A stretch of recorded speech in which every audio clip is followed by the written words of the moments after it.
ಹಿತವೂ ನೀನೇ ಈ ಜೀವಕುಲಕ್ಕೆ, ಬೆಳಕು ನಿನ್ನ ಸದ್ಧಮ್ಮ ಜಗಕ್ಕೆ, ಸುಖವು ನಿನ್ನ ಸಂಘ ಈ ಜನಕ್ಕೆ.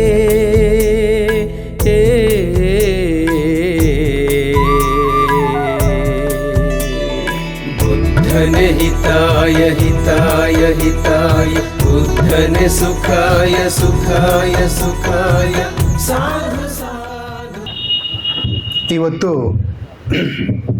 ಸುಮಾರು 2500 ವರ್ಷಗಳ ಹಿಂದೆ ಭಗವಾನ್ ಬುದ್ಧರಿಗೆ ಪರಿಪೂರ್ಣ ಜ್ಞಾನ ಲಭಿಸಿದ ಮೇಲೆ ತನ್ನ 5 ಜನ ಶಿಷ್ಯರಿಗೆ ಮೊಟ್ಟ ಮೊದಲು ಧಮ್ಮೋಪದೇಶವನ್ನು ಮಾಡಿದಂಥ ದಿನ ಇವತ್ತು. ಅದನ್ನು ಇಡೀ ಜಗತ್ತು ಧಮ್ಮಚಕ್ರ ಪ್ರಬತ್ತನ ದಿನ ಅಂತ ಕರೀತದೆ.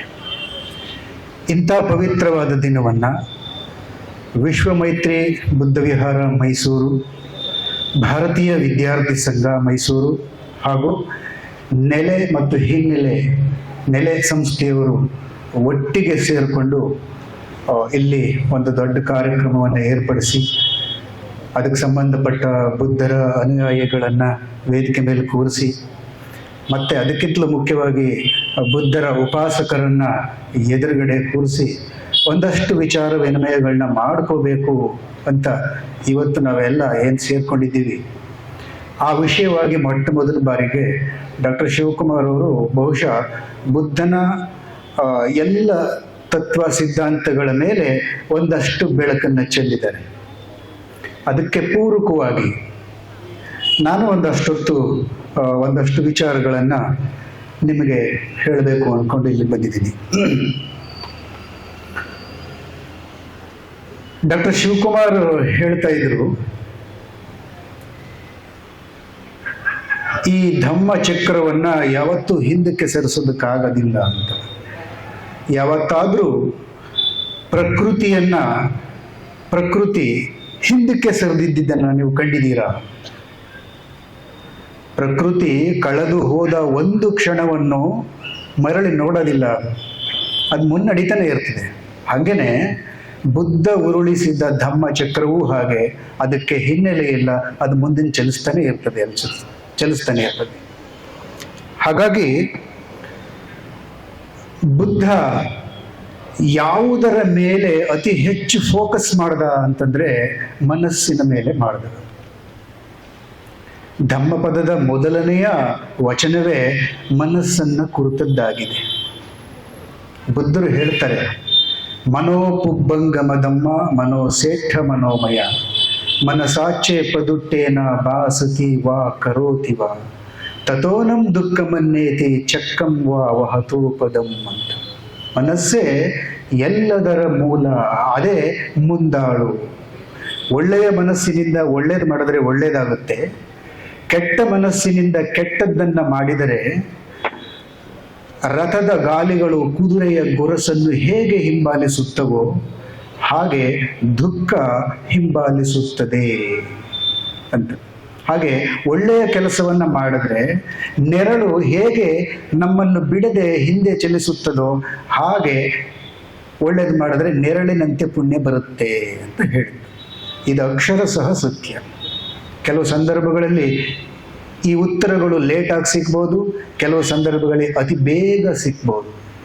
ಅದಕ್ಕೆ ಭಗವಾನ್ ಗೌತಮ ಬುದ್ಧರು ಧಮ್ಮಚಕ್ರ ಪ್ರಬತ್ತನದ ದಿನ ಆ 5 ಜನ ಶಿಷ್ಯರಿಗೆ ಪಂಚಶೀಲಗಳನ್ನು ಕುರಿತು ಹೇಳ್ತಾರೆ, ಅವುಗಳನ್ನು ವಿವರಣೆ ಮಾಡಿ ಹೇಳ್ತಾರೆ.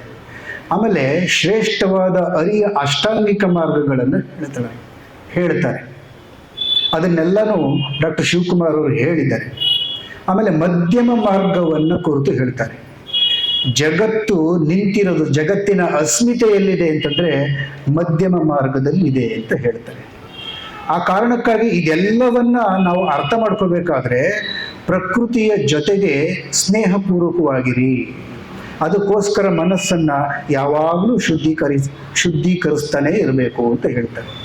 ಅವರು ಹೇಳ್ತಾರೆ, ಮನಸ್ಸು ಒಂದು ನೊಣದ ಹಾಗೆ, ಅದು ಹಲಸಿನ ಮೇಲೂ ಕುಳಿತುಕೊಳ್ಳುತ್ತದೆ, ಹೊಲಸಿನ ಮೇಲೂ ಕುಳಿತುಕೊಳ್ಳುತ್ತದೆ.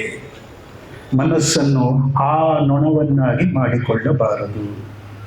ಮನಸ್ಸನ್ನು ಬದಲಿಗೆ ಜೇನು ನೊಣವನ್ನಾಗಿ ಪರಿವರ್ತಿಸಿಕೊಳ್ಳಬೇಕು ಅಂತ. ಜೇನು ನೊಣ ಯಾವತ್ತಾದ್ರೂ ಹೊಲಸಿನ ಮೇಲೆ ಕೂತಿರೋದು ನೋಡಿದ್ದೀರ ನೀವು? ಆದರೆ 100ಕ್ಕೆ 86% ಮನುಷ್ಯನ ಮನಸ್ಸು ಯಾವಾಗಲೂ ನೆಗೆಟಿವ್ ಥಾಟ್ಸ್ ಅಲ್ಲೇ ಇರ್ತದೆ, ಜಾಸ್ತಿ ಅದನ್ನೇ ತುಂಬಿಕೊಂಡಿರ್ತದೆ ಯಾವಾಗ್ಲೂ ಹಾಗೇನೆ. ಇದನ್ನ ಪರಿವರ್ತನೆ ಮಾಡಿ ಎಲ್ಲೆಲ್ಲೋ ಹಾರಾಡೋ ಬದಲು, ಎಲ್ಲೆಲ್ಲೋ ಕೂತ್ಕೊಳ್ಳೋ ಬದಲು, ನೀನು ಹೂವಿನ ಮೇಲೆ ಕೂತ್ಕೊಂಡು ಮಕರಂದ ಇರುತ್ತಲ್ಲ ಜೇನು, ಆ ಜೇನಿನ ನೊಣವನ್ನಾಗಿ ಮಾಡ್ಕೋಬೇಕು ಅಂತ ಬುದ್ಧರು ಹೇಳೋದು. ಈ ಸಂದರ್ಭದಲ್ಲಿ ಈ ಥರದ ಎಲ್ಲ ಸಂದೇಶಗಳು ಭಗವಾನ್ ಬುದ್ಧರು ಆಗಿನ ಕಾಲದಲ್ಲೇ 2600 ವರ್ಷಗಳ ಹಿಂದೆಯೇ ಹೇಳಿದ ಮಾತು. ಆದರೆ ಇವತ್ತು ನಮಗೆ ಇನ್ನೂ ಹೊಸ್ತು ಅಂತಾನೆ ಕಾಣಿಸುತ್ತೆ. ಕಾರಣ ಏನು ಅಂತಂದ್ರೆ, ನಾವು ಮನಪೂರ್ವಕವಾಗಿ ಬುದ್ಧನ ಧಮ್ಮವನ್ನ, ಅವನ ವಿಚಾರ ತತ್ವ ಸಿದ್ಧಾಂತಗಳನ್ನ ಜೀವನದುದ್ದಕ್ಕೂ ಅಳವಡಿಸ್ಕೊಂಡು ಬಂದಿಲ್ಲ. ಜನರೇಷನ್ ಗ್ಯಾಪ್ ಆಗ್ಬಿಟ್ಟಿದೆ. ಹಂಗಾಗಿ ಇನ್ನೂ ನಾವು ಸಾಮಾಜಿಕ ಜೀವನದಲ್ಲಿ ಧಾರ್ಮಿಕ ವಿಚಾರವಾಗಿ ಇನ್ನೂ ಶೈಶಾವಸ್ಥೆಯಲ್ಲಿದ್ದೀವಿ. ನಾವು ಇನ್ನೂ ಧಾರ್ಮಿಕ ವಿಚಾರದಲ್ಲಿ ಶೈಶಾವಸ್ಥೆಯಲ್ಲಿ ಇದ್ದೀವಿ. ಇದಕ್ಕೆಲ್ಲ ಏನು ಕಾರಣ ಅಂತಂದ್ರೆ, ನಮಗೆ ಒಂದು ಧಾರ್ಮಿಕ ಸಂಸ್ಕಾರದ ಕೊರತೆ ಇದೆಯಲ್ಲ, ಆ ಕೊರತೆನೇ ಇದಕ್ಕೆಲ್ಲ ಕಾರಣ. ಈ ಕಾರ್ಯಕ್ರಮಕ್ಕೆ ಕಳಶಪ್ರಾಯವಾಗಿ ಮನೋರಕ್ಕಿತ ಬಂತೇಜಿಯವರು ತಮ್ಮ ಉಪದೇಶಗಳನ್ನು ನೀಡೋದಕ್ಕೆ ವೇದಿಕೆಗೆ ಆಗಮಿಸಿದ್ದಾರೆ. ನನ್ನ ವೈಯಕ್ತಿಕವಾಗಿ ಮತ್ತು ನಿಮ್ಮೆಲ್ಲರ ಪರವಾಗಿ ಅವರಿಗೆ ಹೃದಯಪೂರ್ವಕ ಸ್ವಾಗತವನ್ನು ಬಯಸ್ತೀನಿ.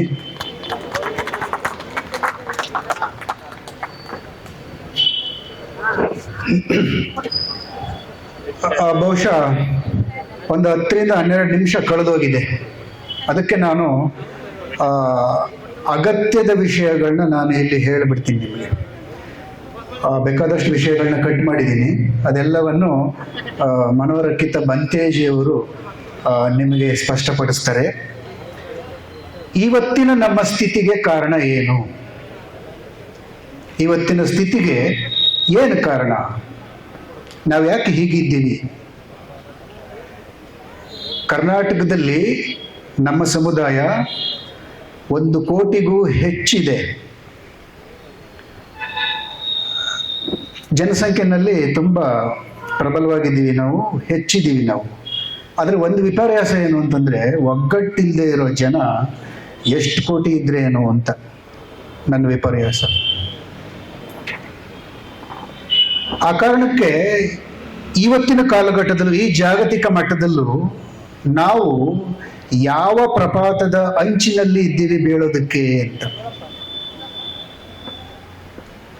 ಮುಂದಕ್ಕೆ ದಾರಿನೇ ಇಲ್ಲ, ಆ ಮಾರ್ಗದಲ್ಲಿ ಇದ್ದೀವಿ ನಾವು. ಅದಕ್ಕೆ ನನಗೊಂದು ಸಂಗತಿ ಜ್ಞಾಪಕ ಬರ್ತಾ ಇದೆ, ಅದನ್ನ ನಿಮ್ಗೆ ಹೇಳ್ತೀನಿ ನಾನು. ಒಂದು ಸಲ ಸಮುದ್ರದಲ್ಲಿ ಚಂಡಮಾರುತವಿದ್ದು ಅದು ಜಲಪ್ರಳಯವನ್ನು ಸೃಷ್ಟಿ ಮಾಡಿ ಆಕಾಶ ಭೂಮಿಯನ್ನು ಒಂದು ಮಾಡಿ ಆ ಸಮುದ್ರ ಅಲೆಗಳನ್ನು ಹೊತ್ತುಕೊಂಡು ಎಲ್ಲೆಂದರಲ್ಲಿ ಬಿಸಿದುತ್ತಿತ್ತು.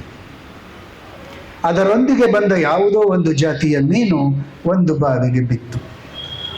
ಮೀನು ಆ ಬಾವಿಯಲ್ಲಿದ್ದ ಸಿಹಿ ನೀರಿಗೆ ಹೊಂದಿಕೊಳ್ಳಲು ಸುಮಾರು ದಿನಗಳೇ ಹಿಡಿಯಬೇಕಾಯಿತು. ಆ ಮೀನು ಬಾವಿಯ ಒಳಗೆ ಅತ್ತಿತ್ತ ಈಜಾಡಿದರೆ ಅದಕ್ಕೆ ಮೈ ತಾಕುತ್ತಿತ್ತು. ಒಮ್ಮೊಮ್ಮೆ ಸಮುದ್ರದಲ್ಲಿ ಈಜಾಡುತ್ತಿರುವುದನ್ನು ಕಂಡು ಬಾವಿಯಲ್ಲೇ ಅಳುತ್ತಿತ್ತು. ಅತ್ತಾಗ ಬಾವಿಯ ನೀರು ಉಪ್ಪಾಗುತ್ತಿತ್ತು. ಆ ಬಾವಿಯ ನೀರು ಬಳಸುವವರಿಗೆ ಆಶ್ಚರ್ಯ, ಇದೇನು ಒಂದೊಂದ್ಸರ ಸ್ವೀಟ್ ವಾಟ್ರು, ಇನ್ನೊಂದ್ಸರ ಸಾಲ್ಟ್ ವಾಟ್ರು ಅಂತ. ಇತ್ತೀಚೆಗೆ ಆ ಬಾವಿ ಕೊಳೆತು ನಾರುತ್ತಾ ಬತ್ತಿ ಹೋಗುತ್ತಿದೆ. ಇಂತಿರಲು ಆ ಮೀನಿನ ವಿಮೋಚನೆ ಹೇಗೆ? ಆ ಮೀನಿನ ವಿಮೋಚನೆ ಹೇಗೆ? ಯಾರ ಬಿಂದಿಗೆಯೊಳಗೆ ಅಥವಾ ಯಾರ ಬಕೆಟ್ ಒಳಗಡೆ ನುಗ್ಗಿದ್ರು ಮೀನಿಗೆ ಕೂತು ಹಿಡ್ಕೊಂಡು ಕಟ್ ಮಾಡ್ಕೊಂಡು ತಿನ್ಕೊಬಿಡ್ತಾರೆ ಅಂತಂದ್ರೆ, ಆ ಮೀನಿನ ವಿಮೋಚನೆ ಹೇಗೆ? ವಿಪರ್ಯಾಸವೆಂದರೆ, ಕಥೆಯ ಒಳಗಿರುವುದು ಮಾತ್ರ ಮೀನು, ಆದರೆ ನಿಜಕ್ಕೂ ಬಾವಿಯ ಒಳಗಿರುವುದು ನೀನು. ಅಸ್ಪೃಶ್ಯ ಶೋಷಿತ ಸಮುದಾಯಗಳು ಈ ಪ್ರಪಾತ, ಈ ಕೊಳತು ನಾರುವಂತಹ ಬಾವಿನಲ್ಲಿದ್ದೀವಿ. ಆ ಕಾರಣಕ್ಕೆ ಬುದ್ಧರು ಯಾವುದೋ ಒಂದು ಕಾಲಘಟ್ಟದಲ್ಲಿ 2600 ವರ್ಷಗಳ ಹಿಂದೆನೆ ಧಮ್ಮವನ್ನು ಕೊಟ್ಟರು. ಅದು ಕಾಲಾನಂತರದಲ್ಲಿ ನಶಿಸಿದಾಗ ಮತ್ತೆ ಸಾಮ್ರಾಟ್ ಚಕ್ರವರ್ತಿ ಅಶೋಕ ಬಂದು ಮತ್ತೆ ಆ ಧಮ್ಮದ ಚಕ್ರವನ್ನು ಉರುಳೋದಕ್ಕೆ ಚಾಲನೆ ಕೊಟ್ಟರು. ಅದಾದ ನಂತರವೂ ಮತ್ತೆ ಪಟ್ಟಭದ್ರ ಹಿತಾಸಕ್ತಿಗಳು ಧಮ್ಮವನ್ನು ನಾಶ ಮಾಡಿದ ಮೇಲೆ ಆಧುನಿಕ ಭಾರತದ ಇತಿಹಾಸದಲ್ಲಿ ಬಾಬಾ ಸಾಹೇಬ್ ಡಾಕ್ಟರ್ BR ಅಂಬೇಡ್ಕರ್ ಅವರು ಧಮ್ಮವನ್ನು ಮರಳಿ ನಮಗೆ ತಂದುಕೊಟ್ರು. ಅವರು ಧಮ್ಮವನ್ನು ಮರಳಿ ತಂದುಕೊಡೋದಕ್ಕಿಂತನೂ ಮುಂಚೆನೆ 1935ರಲ್ಲಿ ಒಂದು ಪ್ರಬಂಧನ ಬರೀತಾರೆ ಅವರು. ಅದ್ಯಾವುದು ಅಂತಂದ್ರೆ ಜಾತಿ ವಿನಾಶ ಅಂತ, ಬಹಳ ಚಿಕ್ಕ ಪ್ರಬಂಧ ಅದು. ಅದಾದ ಮೇಲೆ ಅವರು 1935ರಲ್ಲೇನೆ ನಾನು ಹಿಂದುವಾಗಿ ಹುಟ್ಟಿದ್ದೇನೆ, ಅದು ನನ್ನ ಕೈಯಲ್ಲಿರಲಿಲ್ಲ, ಆದರೆ ನಾನು ಹಿಂದುವಾಗಿ ನಾನು ಸಾಯಲಾರೆ ಅಂತ ಹೇಳ್ತಾರೆ. ನಾನು ಹಿಂದುವಾಗಿ ನಾನು ಸಾಯಲ್ಲ ಅಂತ ಹೇಳ್ತಾರೆ. ಯಾಕೆ ಹಂಗೆ ಹೇಳಿದ್ರು ಅಂತ.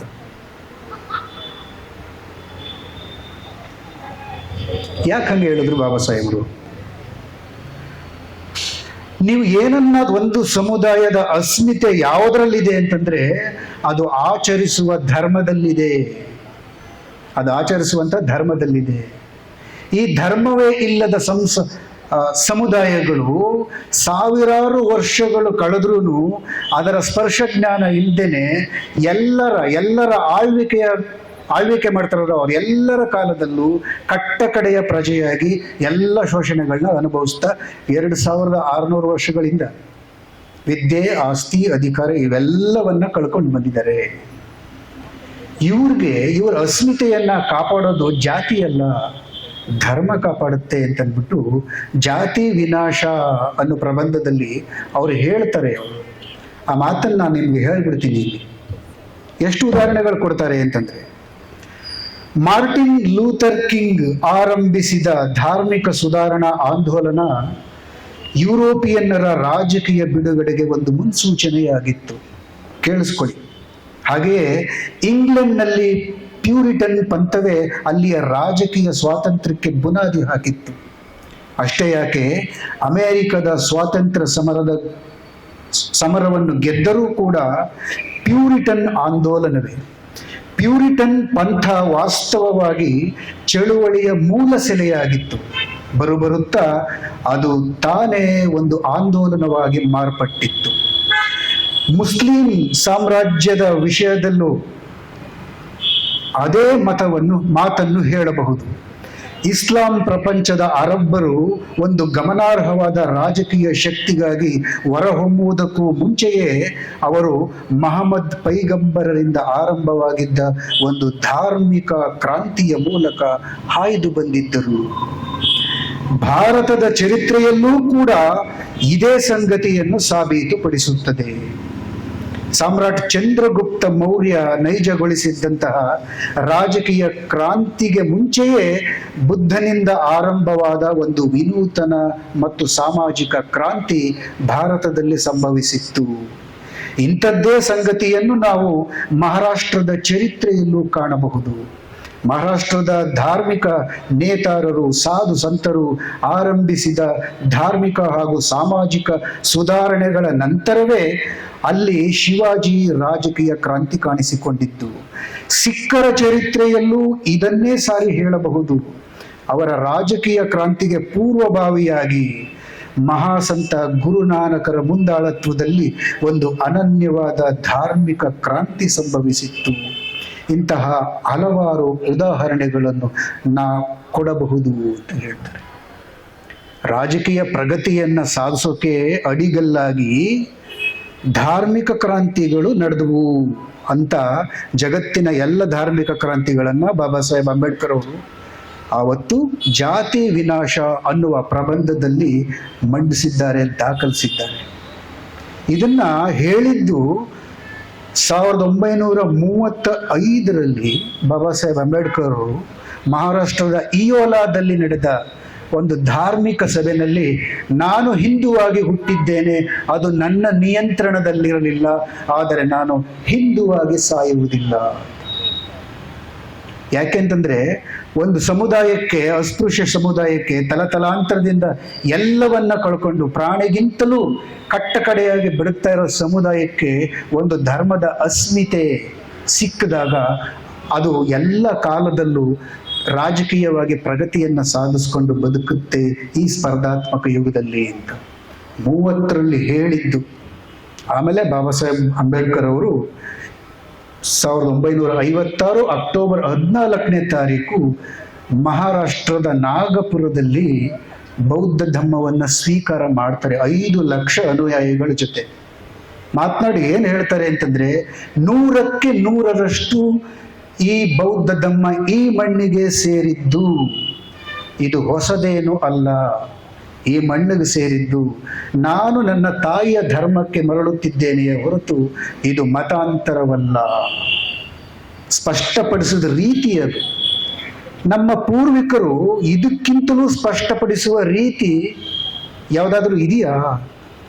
ಆದರೂ ನಾವು ನಡವಳಿಕೆಯಲ್ಲಿ ಬೌದ್ಧರಾಗೋಕೆ 70 ವರ್ಷಗಳಾದರೂ ಇನ್ನೂ ಮೀನಮೇಷ ಎಣಿಸ್ತಾ ಇದ್ದೀವಿ ನಾವು. ಇನ್ನೂ ಮೀನಮೇಷ ಎಣಿಸ್ತಾ ಇದ್ದೀವಿ. ಯಾಕೆ ಮೀನಮೇಷ ಎಣಿಸ್ಬೇಕು ಅಂತ? ಬೌದ್ಧರಾಗೋದು ಅಂತಂದ್ರೆ, ಬುದ್ಧರು ಧಮ್ಮ ಪದದಲ್ಲಿ ಒಂದು ಮಾತು ಹೇಳ್ತಾರೆ, ಸಬ್ಬ ಪಾಪಸ್ಸ ಅಕರಣಂ ಕುಶಲಸ್ಸ ಉಪಸಂಪದ ಸಚಿತ್ತ ಪರಿಯೋದಪನಂ ಏತಾಂ ಬುದ್ಧಾನುಶಾಸನಂ ಅಂತ. ಹಂಗಂದ್ರೆ ಎಲ್ಲ ರೀತಿಯ ಪಾಪ ಕರ್ಮಗಳನ್ನು ತೊಳೆದು ಕೇವಲ ಕುಶಲ ಕರ್ಮಗಳನ್ನಷ್ಟೇ ಮಾಡು, ಎಲ್ಲ ಸಂದರ್ಭದಲ್ಲೂ ಮನಸ್ಸನ್ನು ಶುದ್ಧೀಕರಿಸುತ್ತಿರು, ಇದೇ ಎಲ್ಲ ಬುದ್ಧರು ಹೇಳುವ ಸಂದೇಶ. ನಮ್ಮನ್ನ ನಾವು ಕರೆಕ್ಟ್ ಮಾಡ್ತಾ ಮಾಡ್ತಾ ಮಾಡ್ತಾ ಮಾಡ್ತಾ ಮಾಡ್ತಾ ಮಾಡ್ತಾ ಪ್ಯೂರಿಟಿಯನ್ನು ಸಾಧಿಸ್ಕೋಬಹುದು. ಬಟ್ ಈಗ ನಾವು ಯಾವ ಸ್ಥಿತಿನಲ್ಲಿ ಇದ್ದೀವಿ ಅಂತಂದ್ರೆ, ನಾವೆಲ್ಲರೂ ನನ್ನನ್ನು ಸೇರಿಸಿ I am A correct, other also corrupt ಅಂತ. ನಾನೊಬ್ಬ ಕರೆಕ್ಟು, ಈ ಮಿಕ್ಕವರೆಲ್ಲ ಕರಪ್ಟ್ ಅಂತ. ಅದರಿಂದ ದೂರ ಆಗಬೇಕು ಅಂತಂದ್ರೆ ನಾವು ಧಮ್ಮವನ್ನು ಸ್ವೀಕರಿಸಿ ಅದರ ನಡವಳಿಕೆ, ಅದರ ಜೊತೆ ನಾವು ಹೊಂದಾಣಿಕೆಯನ್ನು ಮಾಡಿಕೊಂಡು ಹೋಗಬೇಕು ನಾವು. ಹಾಗಾಗಿ ನಾನು ಇಷ್ಟೆಲ್ಲ ವಿಚಾರಗಳನ್ನ ಮಾತಾಡೋದ್ರ ಜೊತೆಗೆ ಡಾಕ್ಟರ್ ಶಿವಕುಮಾರ್ ಅವರು ಕರ್ಮದ ಬಗ್ಗೆ ಒಂದು ಹೇಳಿದ್ರು. ನೀವು ಏನು ಮಾತಾಡ್ತೀರಿ ಅದು ವಾಪಸ್ ಬರುತ್ತೆ ಅಂತ. ಅದಕ್ಕೊಂದು ಸಂಗತಿ ಹೇಳ್ತೀನಿ ನಾನು ನಿಮಗೆ. ಏನು ಅಂತಂದ್ರೆ, ಒಂದು ಮಗು ತಾಯಿ ಜೊತೆನಲ್ಲಿ ತುಂಬ ಜಗಳ ಮಾಡ್ಕೊಂಡು ಕಿರ್ಚ್ಕೊಂಡು ಮನೆಯಿಂದ ಆಚೆ ಬಂದ್ಬಿಡ್ತು. ಒಂದು 10 ಮೈಲಿ ದೂರ ಹೋದ್ಮೇಲೆ ಒಂದು ದೊಡ್ಡ ಬೆಟ್ಟ ಸಿಕ್ತು. ಏನು ಗುಳೋ ಅಂತ ಕಿರಿಸ್ತಾದೆ ಆ ಮಗು. ಕಿರ್ಚಿ ಕಿರ್ಚಿ ಸಾಕಾಗಿ ತಾಯಿನ ದ್ವೇಷ ಮಾಡ್ತಾನೆ.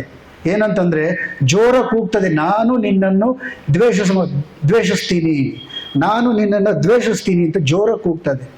ವಾಪಸ್ ಆ ಕಡೆಯಿಂದ ಪ್ರತಿಧ್ವನಿನೂ ಹಂಗೆ ಬರ್ತದೆ. ಅದು ಪ್ರತಿಧ್ವನಿ ಇದುವರೆಗೂ ಆ ಮಗು ಕೇಳೇ ಇರಲಿಲ್ಲ.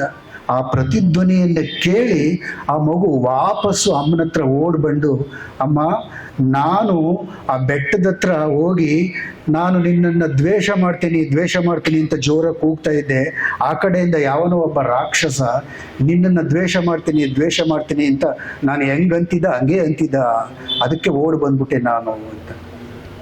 ಹೌದಾ? ಅದು ಹಾಗಾದ್ರೆ ನೀನು ಒಂದು ಕೆಲಸ ಮಾಡು, ಮತ್ತೆ ಹೋಗಿ ನೀನು ಜೋರ ಕೂಗೇಳು, ನಾನು ನಿನ್ನನ್ನು ಪ್ರೀತಿಸುತ್ತೇನೆ ಅಂತ ಹೇಳು ಅಂತ. ಆಗ ಮತ್ತೆ ಆ ಹುಡುಗ ಹೋಗಿ ಕೂಗ್ತಾನೆ, ವಾಪಸ್ ಹಂಗೆ ಬರುತ್ತೆ ಅಂತ. ಕರ್ಮನ ಎಷ್ಟು ಸುಲಭವಾಗಿ ಡಾಕ್ಟರ್ ಶಿವಕುಮಾರ್ ಅವರು ವಿಸ್ತರಣೆ ಮಾಡಿದ್ರು ಅನ್ನೋದಕ್ಕೆ ಪೂರಕವಾಗಿ ಇದೊಂದು ಸಣ್ಣ ಸಂಗತಿನ ಹೇಳೋದಕ್ಕೆ ನನಗೆ ಇಷ್ಟ ಆಯಿತು. ಹಾಗಾಗಿ ಪ್ರತಿಯೊಂದು ಹಂತವೂ ಕೂಡ ತಿದ್ದುಕೊಳ್ಳುವಿಕೆಯಲ್ಲೇ ಪರಿಪೂರ್ಣತೆಯನ್ನು ಕಂಡುಕೋಬೇಕು. ಆದ್ರಿಂದ ಬುದ್ಧಿಸಮ್ನ ಯಾವಾಗಲೂ ಪ್ರಾಕ್ಟೀಸ್ ಅಂತಾನೆ ಮಾಡಲೇಬೇಕು, ಅಂತ ಪ್ರಾಕ್ಟೀಸ್ ಅಂತಾನೆ ಮಾಡಬೇಕು. ಈಗ ಪಂಚಶೀಲಗಳಿವೆ: ಕೊಲ್ಲದೆ, ಕಳ್ಳತನ ಮಾಡದೆ, ವ್ಯಭಿಚಾರ ಮಾಡದೆ, ಮದ್ಯ ಮಾದಕಗಳೆಸಗದೆ, ಸುಳ್ಳು ಹೇಳದೆ ಜೀವನ ಮಾಡಬೇಕು ಅಂತ. ಹಿಂಗೆ ಮಾಡಿದ್ರೆ ಜೀವನ ಬಹಳ ಪರಿಶುದ್ಧವಾಗಿರುತ್ತದೆ. ಉದಾಹರಣೆಗೆ, ನಾವು ದುಡಿದ ದುಡ್ಡನ್ನು, ಸರಿಯಾದ ಕ್ರಮದಲ್ಲಿ ದುಡಿದ ದುಡ್ಡನ್ನು ಹಂಗೆ ಮನೆಗೆ ತಗೊಬಂದರೆ ಎಷ್ಟೆಲ್ಲ ಉಳಿತಾಯ. ಆದರೆ ಬರೋ ದಾರಿನಲ್ಲಿ ವೈನ್ ಶಾಪು, ಇನ್ನೊಂದು ಎಲ್ಲ ಇರ್ತದೆ. ಅದಕ್ಕೆಲ್ಲ ಖರ್ಚು ಮಾಡ್ಕೊಂಡು ಬಂದು 100 ರೂಪಾಯಿ ಜೋಬಲ್ಲಿ ಇಟ್ಕೊಂಡು ಬಂದರೆ ಮನೆಯಲ್ಲೂ ಒಬ್ಬರು ನೆಂಟರು ಬಂದು ಕೂತಿರ್ತಾರೆ. ಸಾಲುತ್ತಾ? ಏನಾದರೂ ವಿಶೇಷವಾಗಿ ಮಾಡೋಕ್ಕೆ ಸಾಲುತ್ತಾ ಅಂತ ದುರಭ್ಯಾಸಗಳನ್ನ ಬಿಟ್ಟುಬಿಡಬೇಕು. ಆಮೇಲೆ ಬೌದ್ಧ ಧರ್ಮದಲ್ಲಿ ಜ್ಞಾನವೇ ಹೊರತು ಅಜ್ಞಾನ ಇಲ್ಲ, ಅಜ್ಞಾನವೇ ಇಲ್ಲ. ಅದು ನಿನ್ನ ಬದುಕಿನ ಜೊತೆಗೆ ಜಗತ್ತನ್ನು ಅವಲೋಕಿಸೋದನ್ನು ಕಲಿಸುತ್ತೆ. ಅದು ಬುದ್ಧ ಹೇಳೋದು ಎಲ್ಲವನ್ನು ಪ್ರಶ್ನೆ ಮಾಡಿ, ಆರೋಗ್ಯಕರವಾದ ಪ್ರಶ್ನೆ ಮಾಡಿ ಅಂತ, ವಿತಂಡದ ಪ್ರಶ್ನೆ ಮಾಡಿ ಅಂತ ಹೇಳಿಲ್ಲ. ಆರೋಗ್ಯಕರವಾಗಿ ಎಲ್ಲವನ್ನೂ ಪ್ರಶ್ನೆ ಮಾಡಿ, ಸರಿಯಾಗಿದ್ದರೆ ಒಪ್ಕೊಳ್ಳಿ, ಇಲ್ಲ ಅಂತಂದರೆ ಬಿಡಿ ಅಂತ. ಎಲ್ಲ ಧರ್ಮದ ಯುಗ ಪ್ರವರ್ತಕರಿದ್ರಲ್ಲ, ಅವರೆಲ್ಲರನ್ನೂ ನೀವು ಗಮನಿಸಬಹುದು. ಅವರೆಲ್ಲರೂ ಒಂದೊಂದು ಧರ್ಮವನ್ನು ಹುಟ್ಟು ಹಾಕಿದ ಮೇಲೆ ಅದರಲ್ಲಿ ಒಂದು ಗದ್ದಿಗೆನ ಅವ್ರು ಮಾಡ್ಕೊಂಡಿದ್ದಾರೆ. ಅವರು ಗದ್ದಿಗೆ ಮಾಡ್ಕೊಂಡಿದ್ದಾರೆ. ಉದಾಹರಣೆಗೆ ಬೈಬಲ್ಲು, ಕುರಾನು, ಈ ಥರದ ಗ್ರಂಥಗಳಲ್ಲೆಲ್ಲ ನೀವು ಕಡೇ ಉಲ್ಲೇಖಗಳನ್ನು ನೀವು ನೋಡಬಹುದು. ಏನು ಅಂತಂದ್ರೆ ಅಲ್ಲಿ ಬರೆದಿರ್ತಾರೆ, ಈ ಗ್ರಂಥದ ಯಾವುದೇ ಒಂದು ಅಕ್ಷರವನ್ನು ತೆಗೆದು ಹಾಕಿದ್ದಲ್ಲಿ ಅಥವಾ ಸೇರಿಸಿದ್ದಲ್ಲಿ ಆತ ಭಗವಂತನ ಉಪದ್ರವಕ್ಕೆ ಕಾರಣನಾಗುತ್ತಾನೆ ಅಂತ. ಉಪದ್ರವ ಅಂತಂದ್ರೆ ಕಾಟ ಅಂತ. ಒಂದು ಅಕ್ಷರನೂ ಸೇರ್ಸಂಗಿಲ್ಲ, ಒಂದು ಅಕ್ಷರನೂ ತೆಗೆಯಂಗಿಲ್ಲ. ಅದು ಏನಿದೆ ಅದೇ ಸತ್ಯ, ಅದು ಅಂತ. ಅದೇ ಸತ್ಯ ಅದು. 1ನೇ ಕ್ಲಾಸಲ್ಲಿ ಅಮ್ಮ ತಗೊಂಡಿರೋ ಶರ್ಟ್ ಇವತ್ತಾಗುತ್ತೆ ಹೇಳಿ, ಇವತ್ತಾಯ್ತದೆ ನಾವು ಹಾಕೊಳ್ಳೋಕ್ಕೆ. ಜಗತ್ತು ಸದಾ ಪರಿವರ್ತನೆಯ ಪಥದಲ್ಲಿರೋದ್ರಿಂದ ಎಲ್ಲವನ್ನ ಸಕಾರಾತ್ಮಕವಾಗಿ ಗುರುತಿಸು ಅನ್ನೋದಕ್ಕೇನೆ ಭಗವಾನ್ ಬುದ್ಧರು ಅರಿಯ ಅಷ್ಟಾಂಗಿಕ ಮಾರ್ಗಗಳನ್ನು ಬೋಧಿಸಿದ್ರು. ಅವರು ಅಂದರೆ ಸಮ್ಮಾದಿಟ್ಟಿ, ಸರಿಯಾಗಿ ನೋಡುವುದೇ ಬೇರೆ, ಕಾಣುವುದೇ ಬೇರೆ ಅಂತಿರುತ್ತಲ್ಲ. ಸರಿಯಾಗಿ ನೋಡು, ಹಂಗೆ ಕಾಣುತ್ತೆ ಅಂತ. ನಾವು ಸರಿಯಾಗಿ ನೋಡದೇ ಇರೋದ್ರಿಂದನೇ ಕಲ್ಲು ದೇವರಾಗಿದ್ದು. ಕರೆಕ್ಟಾಗಿ ನೋಡಿದ್ರೆ ಕಲ್ಲು ಕಲ್ಲಂಗೆ ಇರ್ತಿತ್ತು, ಹೌದ್ ತಾನೆ? ಈಗ ಆ ಕಲ್ಲು ಎಂತೆಂಥ ಅವತಾರಗಳನ್ನು ಎತ್ತುತ್ತೆ ಅಂತ ಯೋಚನೆ ಮಾಡಿ. ಆಮೇಲೆ ಸಂಕಲ್ಪ, ಏನಾದರೂ ಕೆಲಸ ಮಾಡಬೇಕು ಅಂತಂದ್ರೆ ಸರಿಯಾದ ಸಂಕಲ್ಪವನ್ನ ಮಾಡಿ, ನಿರ್ಧಾರನ ಕರೆಕ್ಟಾಗಿ ತಗೊಳ್ಳಿ, ಯೋಚನೆ ಮಾಡಿ. 3 ಸಲ 100 ಸಲ ಯೋಚನೆ ಮಾಡಿ ಸರಿಯಾದ ಸಂಕಲ್ಪ ಮಾಡಿ ಅಂತ. ಆಮೇಲೆ ಸರಿಯಾಗಿ ಮಾತಾಡಿ, ವಾಚ, ಕರೆಕ್ಟಾಗಿ ಮಾತಾಡಿ ಅಂತ. ಶಿವಕುಮಾರ್ ಅವ್ರು ಹೇಳಿದ್ರಲ್ಲ, ಕರೆಕ್ಟಾಗಿ ಮಾತಾಡಿದ್ರೆ ಕರೆಕ್ಟಾಗಿ ವಾಪಸ್ಸು ನಮಗೆ ಇದು ಮಾಡ್ತೇವೆ. ನಾನು ನಿಮ್ಗೊಂದು ಸ್ಮೈಲ್ ಕೊಟ್ಟರೆ ನೀವು ಸ್ಮೈಲ್ ಮಾಡ್ತೀರಿ, ನಾನು ಮುಖ ಗಿಂಡಿಸ್ಕೊಂಡ್ರೆ ನೀವು ಹಂಗೆ ಮಾಡ್ಕೊತೀರಿ. ಹಂಗೆ ಆಜೀವ, ಕಮ್ಮಂತ ಸರಿಯಾದ ಕೆಲಸನ ಮಾಡಿ. ಎಂತೆಂಥದ್ದು ಕೆಲಸ ಅಲ್ಲ, ಕರೆಕ್ಟಾಗಿರೋ ಕೆಲಸ ಮಾಡಿ ಅಂತ. ಆಮೇಲೆ ಸತಿ, ಸರಿಯಾಗಿ ಎಚ್ಚರಿಕೆಯಿಂದಿರಿ ನೀವು ಅಂತ. ಎಲ್ಲ ಸಂದರ್ಭದಲ್ಲೂ ತುಂಬ ಎಚ್ಚರಿಕೆಯಿಂದಿರಬೇಕು. ಯಾಕೆಂತಂದ್ರೆ ಕಾಯೋರ್ಗಿಂತ ಕಳವರೇ ಹೆಚ್ಚು. ಇಲ್ಲಿ ಮಾತನ ಸಂದಿಲಿ ವಾತನ ಕೂದ್ಬಿಟ್ರು ಅಂತಾರೆ ನಮ್ಮ ಹಳ್ಳಿ ಕಡೆ. ಇಲ್ಲಿ ಮಾತಾಡ್ತಾ ಇದ್ವು, ಅದು ಹೆಂಗೆ ಕೂದ್ಬಿಟ್ರೆ ಆ ವಾತನ ಆಗ್ಲೇ ಮಳ್ತಾ ಇದೆ ಅಂತ. ಹಂಗಾಗೋಯ್ತು ಜೀವನ ಅಂತ ಅದು. ಆಮೇಲೆ ಆಯಾಮ, ಸರಿಯಾದ ಜೀವನವನ್ನ ಮಾಡಿ. ಆಮೇಲೆ ಸಮಾಧಿ ಅಂತಂದ್ರೆ ಏಕಾಗ್ರತೆಯನ್ನು ವಹಿಸಿ. ಎಲ್ಲ ಕೆಲಸದಲ್ಲೂ ಏಕಾಗ್ರತೆಯನ್ನು ಕಾಪಾಡ್ಕೋಬೇಕು.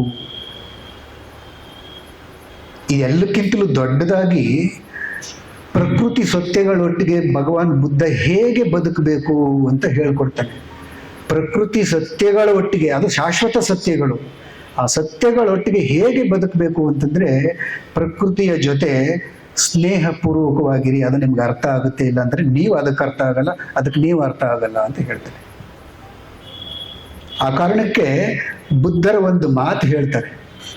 ಏನು ಅಂತಂದ್ರೆ, ಗಿಡಗಳಂತೆ ಮರಗಳಂತೆ ಸುರಿವ ಮಳೆಯಂತೆ ಉಳಿದವೆಲ್ಲವಂತೆ ನಾವು.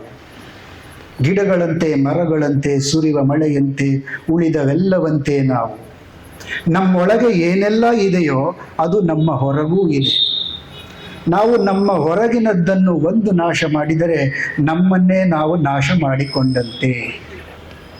ನಾವು ಇತರರನ್ನು ವಂಚಿಸುವುದರಿಂದ ನಮ್ಮನ್ನೇ ನಾವು ವಂಚಿಸಿಕೊಂಡಂತೆ ಅಂತ ಹೇಳ್ತಾರೆ. ಮುಂದುವರೆದು ಒಂದು ಮಾತನ್ನು ಹೇಳ್ತಾರೆ. ಏನಂತ ಹೇಳ್ತಾರೆ ಅಂತಂದರೆ, ನೀನು ಯಾವುದನ್ನು ಸಹಿಸಲಾರೆಯೋ ಅದನ್ನು ಇನ್ನೊಬ್ಬರಿಗೆ ಮಾಡಬೇಡ. ಯಾರಾದರೂ ನಮಗೆ ಮೋಸ ಮಾಡೋದನ್ನ ಸಹಿಸ್ಕೊಳಕ್ಕಾಗುತ್ತಾ? ಸಹಿಸ್ಕೊಳಕ್ಕಾಗಲ್ಲ ಅಂತಂದರೆ ನಾವು ಮಾಡಬಾರ್ದು. ಬೌದ್ಧರು ಊಟ ಮಾಡೋ ಸಂದರ್ಭದಲ್ಲಿ, ನೀವೆಲ್ಲ ಬೌದ್ಧರಾಗೋದ್ರಿಂದ ಇದನ್ನು ಅನುಸರಿಸಿ ನಾವು ಮಾಡ್ತಾ ಇದ್ದೀವಿ ಅದನ್ನು. ಊಟದ ಮುಂದೆ ಕುಳಿತ್ಕೋತಾರೆ ಅವರು. ಕೂತ್ಕೊಂಡು ಆ ಊಟದ ತಟ್ಟೆ ಮುಂದೆ ಕೂತ್ಕೊಂಡು ಒಂದು ಮಾತು ಹೇಳ್ತಾರೆ ಅವರು, ನನ್ನನ್ನು ಉಳಿಸಲು ಈ ಊಟದ ತಟ್ಟೆಯಲ್ಲಿ ಇಡೀ ಜಗತ್ತೇ ಸೇರಿಕೊಂಡಿದೆ ಅಂತ. ಎಂಥ ಸಂಸ್ಕಾರ ಅಂದರೆ, ಪ್ರತಿಯೊಬ್ಬರಿಗೂ ಒಂದು ತುತ್ತಿನ ಅನ್ನನ ನಾವು ಊಟ ಮಾಡ್ತೀವಲ್ಲ, ಅದರ ಹಿಂದಿನ ಶ್ರಮ ಇದೆಯಲ್ಲ, ಆ ಎಲ್ರಿಗೂ ಬೆಲೆ ಕೊಟ್ಟ ಹಾಗೆ, ಒಟ್ಟಾರೆ ಸಮಷ್ಟಿ ಸೃಷ್ಟಿಗೆ ಬೆಲೆ ಕೊಟ್ಟ ಹಾಗೆ. ಹಾಗಾಗಿ ಭಗವಾನ್ ಗೌತಮ ಬುದ್ಧರು ಪ್ರಕೃತಿ ಶಾಶ್ವತ ಸತ್ಯಗಳ ಒಟ್ಟಿಗೆ, ಪ್ರಕೃತಿಯ ಒಟ್ಟಿಗೆ ಹೇಗೆ ಬದುಕಬೇಕು ಅನ್ನೋದನ್ನು ನಮಗೆ ಹೇಳಿಕೊಡ್ತಾರೆ. ನಮಗೆ ಹೇಳಿಕೊಡೋದ್ರ ಜೊತೆಗೆ ಅವತ್ತು ಬಹಳಷ್ಟು ವಿಚಾರಗಳನ್ನು ಆ 5 ಜನ, ಕೊಂಡಣ್ಣ, ವಜ್ಜಿ, ಒಪ್ಪ, ಅಸ್ಸಾಜಿ, ಮಹಾನಾಮ, ಇವರಿಗೆಲ್ಲರಿಗೂ ಮನವರಿಕೆ ಮಾಡಿಕೊಟ್ಟ ನಂತರ ಅವರು ಧಮ್ಮಚಕ್ರವನ್ನು ಉರುಳಿಸ್ತಾ 4 ದಿಕ್ಕುಗಳಲ್ಲಿ ಚಲಿಸೋಕೆ ಶುರು ಮಾಡ್ತಾರೆ. ಅದು ಇವತ್ತಿಗೂ ನಿಂತಿಲ್ಲ. ಧಮ್ಮ ಇರುವುದು ಮನುಷ್ಯನಿಗಾಗಿ, ಮನುಷ್ಯ ಇರುವುದು ಧಮ್ಮಕ್ಕಾಗಿ ಅಲ್ಲ ಅಂತ ಅವ್ರು ಮಾತು ಹೇಳ್ತಾರೆ. ಹಾಗಾಗಿ ಭಗವಾನ್ ಗೌತಮ ಬುದ್ಧರು ಎಲ್ಲ ಧಾರ್ಮಿಕ ಯುಗ ಪ್ರವರ್ತಕರ ಹಾಗೆ ತನ್ನ ಧರ್ಮದಲ್ಲಿ ಒಂದು ಸ್ಥಾನವನ್ನು ಗಿಟ್ಟಿಸ್ಕೊಳ್ಳೇ ಇಲ್ಲ. ಆ ಸ್ಥಾನವನ್ನು ಪ್ರಕೃತಿಗೆ ಬಿಟ್ಟುಕೊಟ್ಟ. ನನ್ನ ಧಮ್ಮಕ್ಕೆ ಧಮ್ಮವೇ ಉತ್ತರಾಧಿಕಾರಿ ಅಂತ ಹೇಳ್ದ. ನನ್ನ ಧಮ್ಮ ಬಾಯಿ ಪಾಠವಲ್ಲ, ಬಾಳ ಪಾಠ ಅಂತ ಹೇಳ್ದ.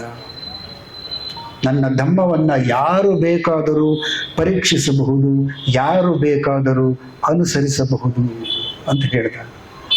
ನನ್ನ ಧಮ್ಮ ಸಾಗರವಿದ್ದ ಹಾಗೆ.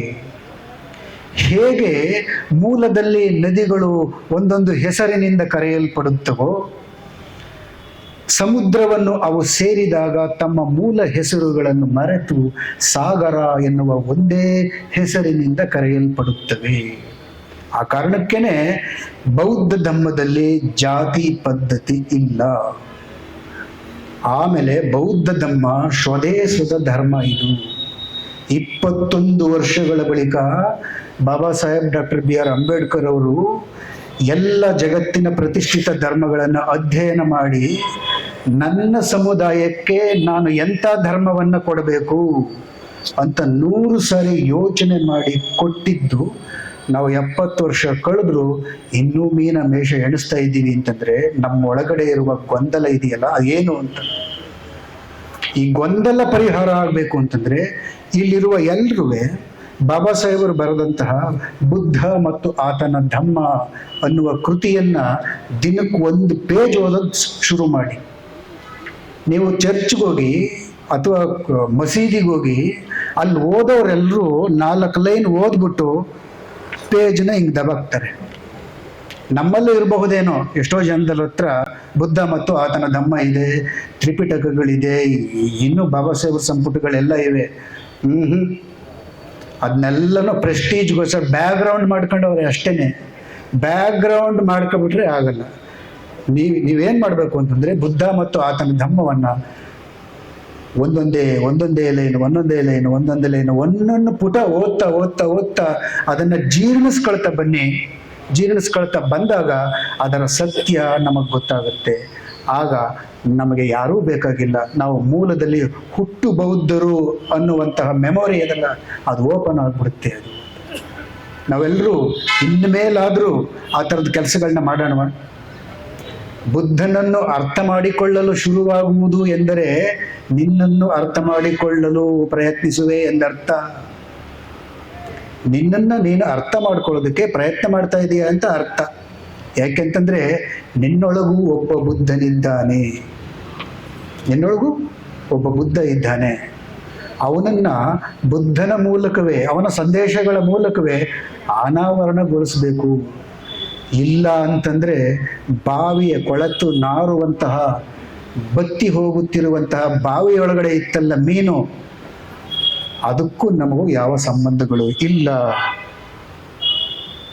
ಅಂತ ನಮಗೆ ನಾವೇ ಅರ್ಥ ಮಾಡ್ಕೋಬೇಕಾಗತ್ತೆ ಅಂತ ಹೇಳ್ತಾ, ಇಷ್ಟೊತ್ತು ಕರೆಂಟ್ ಹೋದ್ರು ನೀವು ಕೂತಿದ್ರಿ, ನನ್ನ ವಿಚಾರಗಳನ್ನ ಸ್ವಲ್ಪ ಮಟ್ಟಿಗೆ ನೀವು ಅರ್ಥ ಮಾಡ್ಕೊಂಡ್ರಿ.